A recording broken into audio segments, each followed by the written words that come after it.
in the arena again. And that's right where you will find me, because I know I still have more to prove. Whoa. Shannon, what do you read into this? Look, I think when he said it was highly unlikely that he's going to retire, Skip, I think everybody thought that he would be coming back. Now, the question is he coming back to New England? I think that's what everybody really wants to know. I agree. If he had said, yes, I'm going to be back in the Patriots uniform, Patriots Nation, but what, yada, yada, yada. Yep. Okay, now we on to something.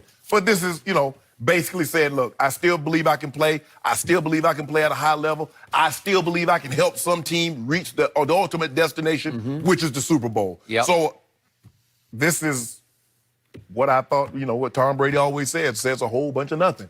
Says that, yeah, I still can play. I still believe I can play. But that's not and a I whole wanna bunch play. of nothing. He won't, Skip. He said that Saturday night. It wasn't this definitive. Yeah. It was, I think and I hope I'm going to come back and Well, play. let me ask you a question. Are you going to play like you played Saturday night? Let me ask you a question. Is he going to have any help this year? Whoa. Tom Brady, Skip Bayless, for the last 3 years, he went up there and he pointed at 3 guys from Dorchester. Yep. You, and you. Come on, I need you today. Yeah. And all 3 of those guys were hurt on Saturday night, and he had to pick 3 more, and they've never even played football before. So in other words, if Tom Brady can no longer do more with less, he's no longer the same guy. Am I correct? That's all I want people to say. That's all I've been saying, Skip. But in the past, he's at least had some pass protection. In the past, he's at least had some running game. He had neither this year. But they never gave. They said Tom Brady is getting rid of the ball so quick.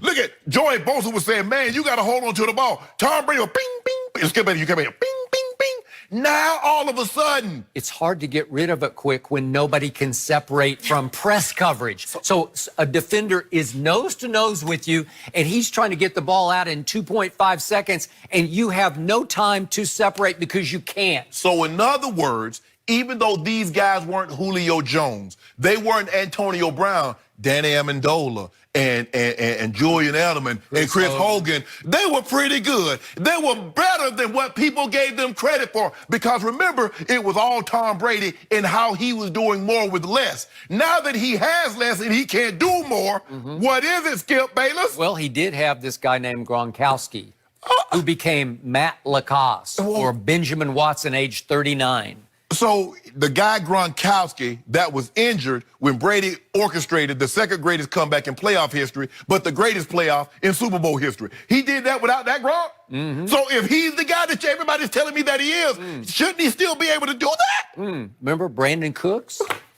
Belichick gave him, he didn't give him away, but he sent him away for a first-round pick, right? Brandon Cooks got hurt in the first quarter. In the Philly game. Okay. And he threw for 500 yards. Remember Malcolm Mitchell? He caught a bunch of balls in that Atlanta Super Bowl, right? yes. 7 for 7 Yes. in that range, right? Yeah. Hurt his knee, gone for good. Yes. Okay? No weapons. Nobody's left. Skip, Covered bare. Skip, all I'm saying is this. If Brady was still the same guy, he could do more with less. But because his play has slipped somewhat, Skip, I didn't say he stepped off a cliff, but everybody that watches Brady realizes, except the ones that want to make excuses, why he did. Well, maybe he's tired and he's not having fun. Or he got a foot injury. He got an elbow injury. He got a this or that. If you just evaluate Tom Brady, Father Time waits on no man. He's coming and says, you know what? Brady is 42. He's not the same guy, so he needs more help. So if he needs more help, automatically that tells you he's not the same guy, because for the longest, he could do it with less. Okay, but if you had put Patrick Mahomes in this year's Patriot offense, he would have had a long, hard, frustrating year. Nobody has ever said Patrick Mahomes does more with less. Nobody has said that. They said that about him. I've said he does less with more occasionally. Stop playing. Well, he Stop does. Stop doing that. Well, they lost 2 straight home games. I don't know. They gave Tom Brady the edge over Peyton Manning because he had Reggie Wayne, he had Marvin, he had Dallas Clark, and Peyton Manning could still beat him with lesser receivers. Okay. Now. Okay, guess what's happening in spite of what you're saying? He's close to being finished, and he needs more help. There's a groundswell out there of, how about Tom here? How about him going there? Yes. How about Tony Dungy yesterday campaigning, all but campaigning out loud? Tom, come to Indianapolis. Yeah. I don't think Tom wants to live in Indianapolis, but I could be surprised because Tony's case was we have everything he needs. We have one of the best offensive lines. We have a very good running back. We have a fast group of receivers. Right. We have a pretty good defense. Why not come here, Tom? That would Skip. And when you evaluate it, you look at the Chargers, you look at Indy. But here's the thing that he has to, and when I heard people say, well, it's not about the rings and things, it's absolutely about that because he has to win. See, he has to be better than Coach Belichick. Sure. That's the only thing that matters. I mean, next year's all about a ring. Yeah. His whole career moving forward. Because if he does not get a ring, what will people say, Skip? It was all Belichick's system. So Tom understands that if he gets from out from under this umbrella, he can't get wet. Okay, so Tom senses the groundswell out there because our man Terrell Owens even tweeted yesterday to Dallas, let Dak go, because he's a free agent, and bring in Brady. And AB, Antonio Brown, tweeted the other day, I only want to play for Tom Brady. Wherever he goes, I want to go there. Obviously, he couldn't go back to New England with Tom. Yeah. Okay, so there's a groundswell. So how do I interpret this post? And it's a long post, which I encourage everybody to go read the whole thing. But there's a lot of past tense early in it that sounds like he's thanking Patriot Nation and Patriot fans who attended the game for all their support. And it sounded past tense to me. It sounded like, I'm leaving, but thank you very much. Now, Tom is a shrewd operator. He might also be sending a message, you know, sort of dropping the gauntlet for both Kraft and Belichick. How are you going to respond to this? Because I'm going to play next year, and it looks like he's leaning toward playing elsewhere.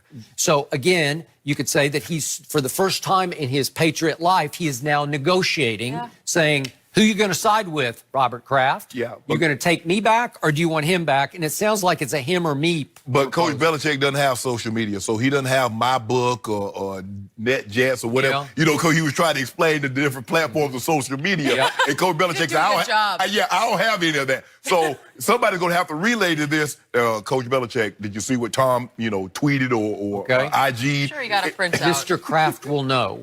They'll know. He will carefully Mr. Kraft is here. Mr. Kraft is up to date on stuff like this. Coach Belichick is already plotting and planning how he's scheming how I'm going to win a Super Bowl without you know. That is correct. But Mr. Kraft, as we speak, is trying to read between the lines of what's going on here. And now he's in the line of fire because the onus is now on him. It's like, whose side are you going to pick this time? 2 years ago, he picked Tom's side. Well, Skip, it's almost like it's like mediation. You got Coach Belichick on one side, you got Tom Brady on the other, and Mr. Kraft is the mediator. And so he's going to have to he's going to have to be the voice of reason here. Now, somebody is going to be ticked off. Either way, Skip, and the hardest thing is to work with someone that you're ticked off with. Okay. Just remember, if Tom Brady does go to the Los Angeles Chargers, if he goes elsewhere, it's going to look bad for Robert Kraft and Bill Belichick. It's just it would just make them look bad, like they lost him or they ran him out of town because they didn't give him enough support. Yeah, we gave him enough support, Skip.